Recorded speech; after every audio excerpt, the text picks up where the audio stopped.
Howdy folks, this is Shane. I'm still a little bit under the weather, so apologies for my voice. I sound a little bit congested still, but I thought this would be a great opportunity to start recording some new backing track jams for my demos. It's been about 3 months since I've actually sat down and had time to record an actual new piece of music, and I thought it might be fun. I already have the drum tracks done. A good mate of mine's played drums and he's just laid down a really great groove. So I'm going to take a section of that and apply some bass. Even though I'm a guitar player, I like to come up with the concepts on the bass first most of the time. It seems to sort of allow me to leave maybe a little bit more space than just playing guitar to start with, and I like to sort of feel out a few ideas. So that's what I'm going to do. We're going to sort of record a little bit, have a listen, have a jam, and then see what we can get at the final result. So I have no preconceived notions of what I'm going to play. I'm going to hit play on the drums and see what kind of inspires me. So I had a quick noodle around, but that was it. I don't even know what key I'm going to play in yet. So let's crank this up. What a great drum track. Alright, let's go G.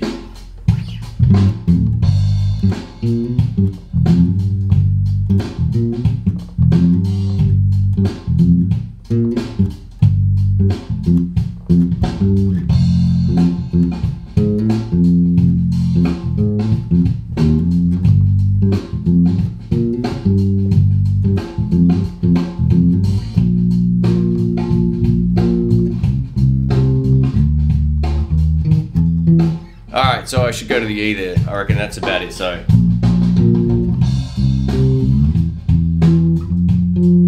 F, go to the other F. Alright, here we go. Let's try that again. This is the fun part. You just sort of work out something that feels like it escalates.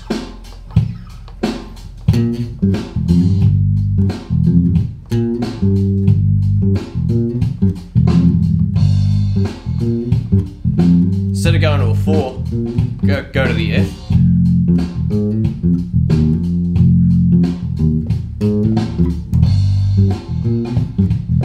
Let's see if we can get this to work.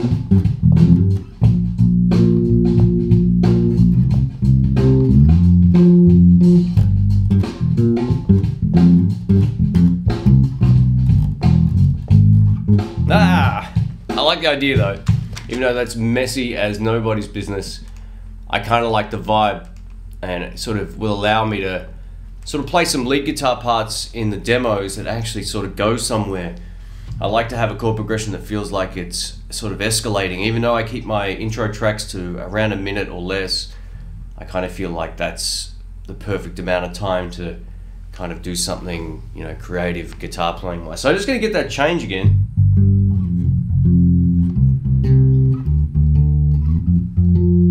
I wonder if I should just go to the C.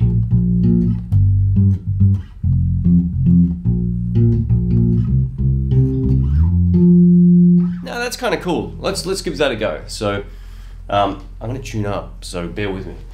I sometimes make the mistake of not tuning the bass, and then I nail it and I go, oh no, it's out of tune. Now, like most bass players, even though I'm not a bass player, I don't seem to change the strings much on this guitar. It's the same strings I've had since I bought it, and I bought this second hand off this chick who I know didn't change the strings. So it still sounds good. It's got an active circuit, all that kind of stuff, so I can get some pretty fat tones. I'm actually going to roll that up a bit. Get a bit more tops. Actually, yeah, that sounds good. Let's try B minor. Let's just go with it.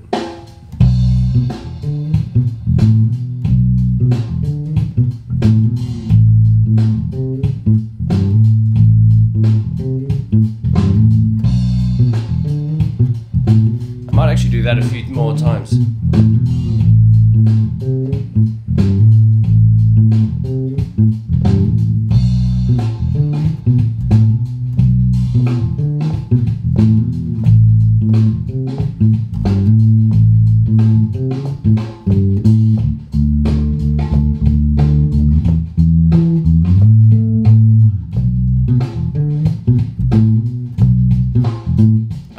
Dang it. I really like that in B minor. I think I'm going to go with that, and I'm also going to get the progression right. Alright, let's do it.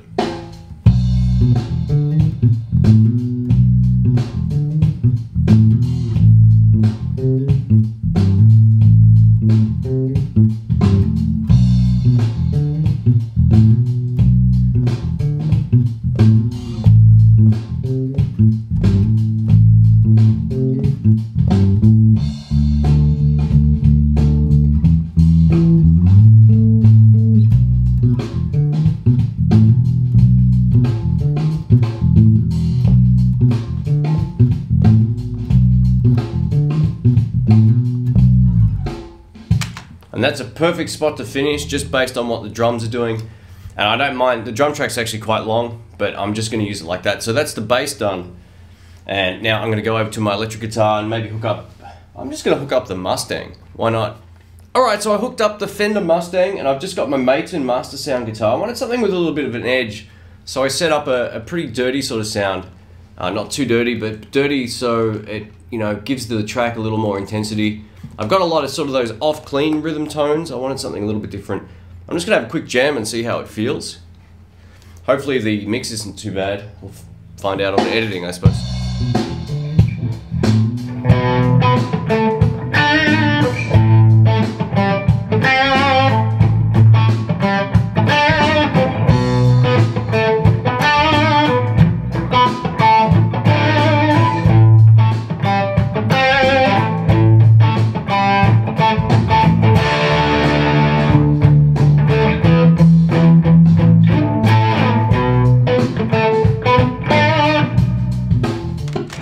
I like that tone. I've just got to work out if I'm playing major or minors. I'm hearing a lot of minors. So that's riff. So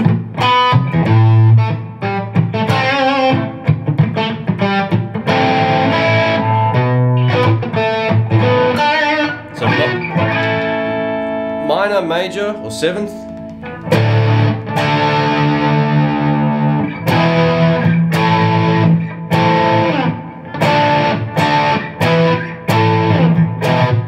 Alright, let's give it a go. See how it sounds.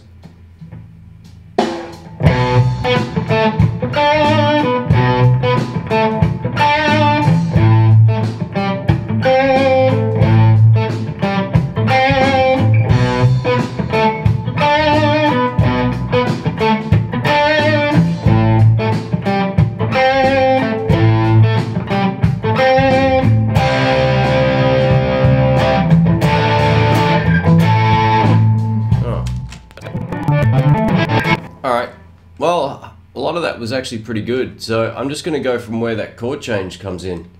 I reckon that's all I'll need to fix. It's not ideal, but in terms of doing it this way, but you know what, I don't really care. If it was an album, I'd put more time and effort into it, but because it's just like a YouTube backing track, which I still want to sound good, but it doesn't really require like the mentality of like, let's play this right the first time or whatever. I don't really care, I just play until I get it right. So let's go ahead and give it a go, and we'll try and drop in. I'm just going to play over it.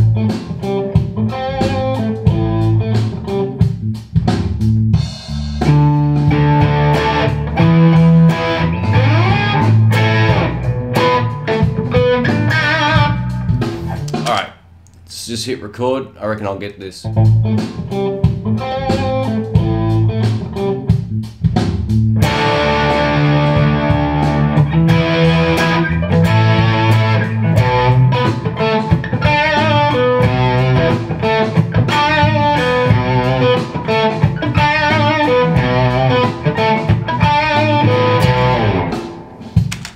Cool.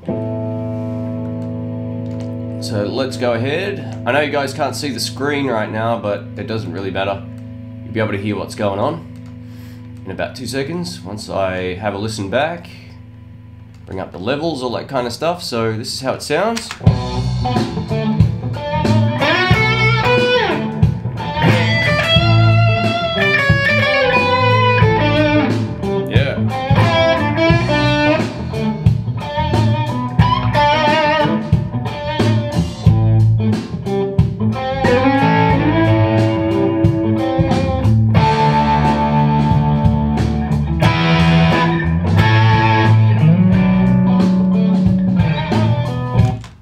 I like it. So what I'm going to do now is just add a secondary rhythm track, and this will be like just pushed down in the mix, but it'll be in there. So let's give it a shot. I might change pickups, go on to both.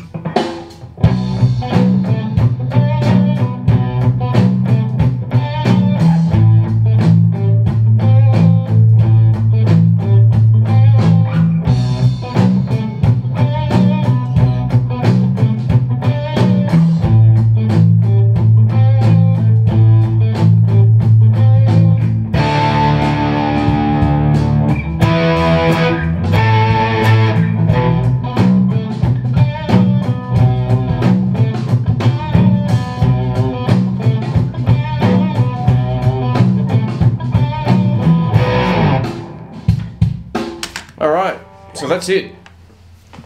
Wasn't 100% perfect on the second rhythm guitar, but it was close enough. So I'm going to spin this around so you can see what is going on. Here we go. Alright, I'm going to turn my microphone around so you can hear it. I'm only using a mono microphone, which is, I guess, how I record straight from my camera 99% of the time, but this will at least make it sound a little bit better. So here we go. Let's have a listen back.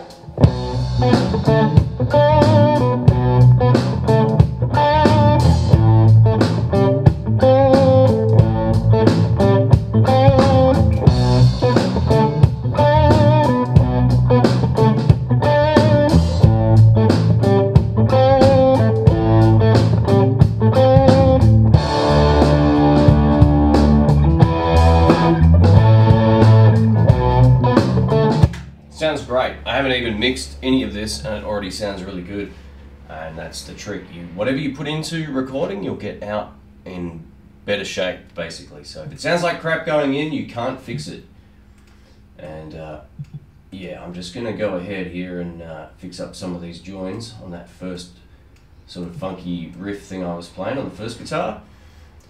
And essentially all I'm going to do with this rhythm track, I think I'm just going to do a quick I'm going to insert a couple of plugins, and then that's it. I'm not going to do the whole kit.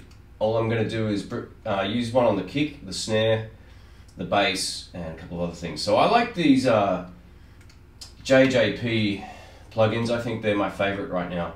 It's essentially like how this particular engineer would basically mix that particular instrument. So it saves a lot of the time mixing, and I just like to see how it sounds straight away.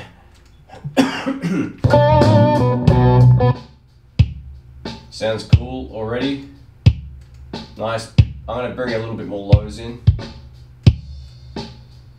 What a great recording, man. Just like hardly any spill. Absolutely beautiful. And the gate's not even on. Let's gate it. Yeah. Now I do the same for the snare.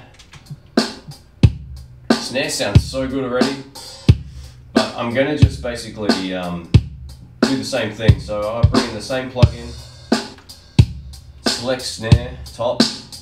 It's already way too bright now.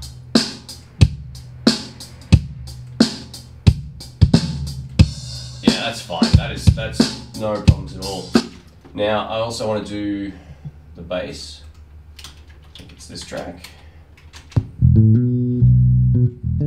Yep, so I'm going to use the same plugin, or at least not the same drum plugin, but the same plugin, JJP. It's Jack Joseph Pugue, I think he pronounced his name. And I'm going to see how this sounds.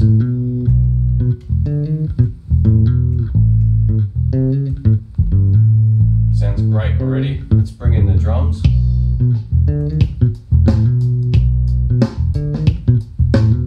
Alright, that's just the snare and the kick.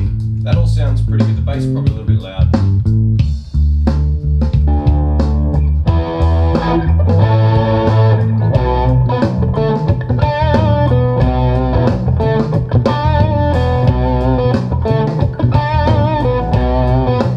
I just did a quick edit on this, so what I'm going to do now is just pan the guitars to either side a little bit, and that's pretty much it. There's not a whole lot of cymbal action or anything, so I'm not going to bother panning a lot of that stuff. The guitar will give it the spread, and for just doing what we're doing right now for YouTube, I think this is fine. I don't like to spend, you know, hundreds of hours editing audio for a YouTube video. I just think that's unnecessary. The point of the video isn't the backing track, although that's a hook part of the videos. You know, if it's good, it's going to be good, irrespective of how long you spend mixing it. So.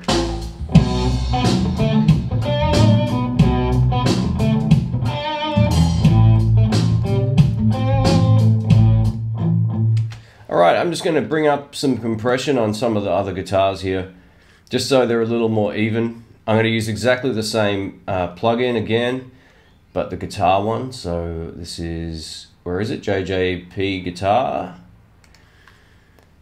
And I'm going to turn it on to chug, because I already know that preset sounds great. I'm going to do the same for the other one. And then all I'll have to do essentially is set a limiter on the master bus and we're good to go. So let's just have a quick, I'm losing the plot. Where's guitar? There we go. And set that to chug. Have a listen back. I'm just going to have to fiddle with the volumes now, and we should be pretty much done. So let's have a listen.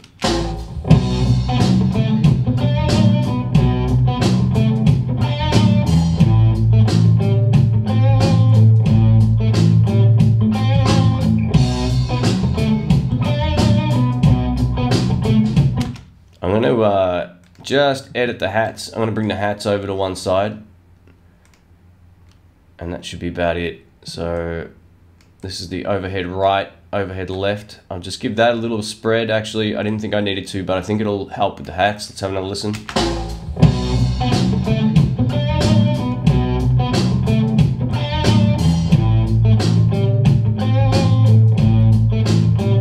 Bass needs a little bit more click.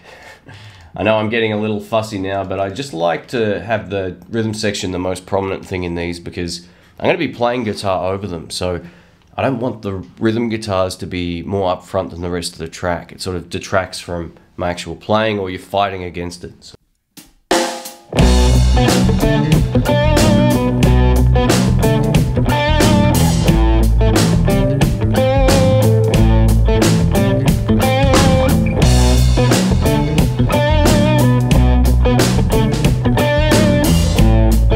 All right, I like it.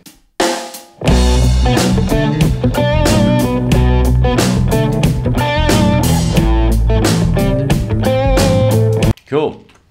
And don't forget to save. I always make that mistake. So I'm going to call this B minor. It's June 2017. All right. And that's what I'm going to call that. And that will be my reference for when I do videos. So I'm going to do probably a few more of these tonight. See if I can get some new backing tracks going on. There's a few that I always favor because I really like how they ended up sort of coming up, you know, in context to the kind of music that I play and the licks that I have. I wanted to play something a little bit different. I actually want to take this drum track and record something completely different over it as well.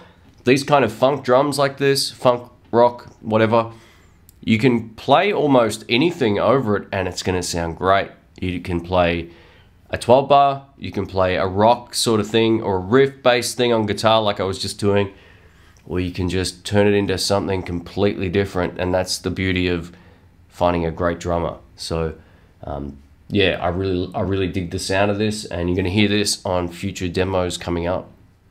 Anyway, thanks for watching again, and if you're a guitar player, a bass guitar is an awesome instrument for getting you sort of accustomed to playing along with the drums in a really particular way. So I love playing bass. It's a whole lot of fun. I don't really practice it. I only play it when I'm at a jam night or when I'm doing this, and that is it. I don't think I've ever really done a bass gig. I might have done one bass gig since I started playing, and it was pretty bad in terms of my playing back then, but I play bass every now and then at the jams, and I enjoy it, and that really helps me lock in, really teaches me sort of how to keep, you know, how to keep a rhythmic idea really solid, and it is really the foundation of all of these other instruments. The bass is the hidden gem. So yeah, thanks again for watching, folks, and if you have any comments or questions, let me know.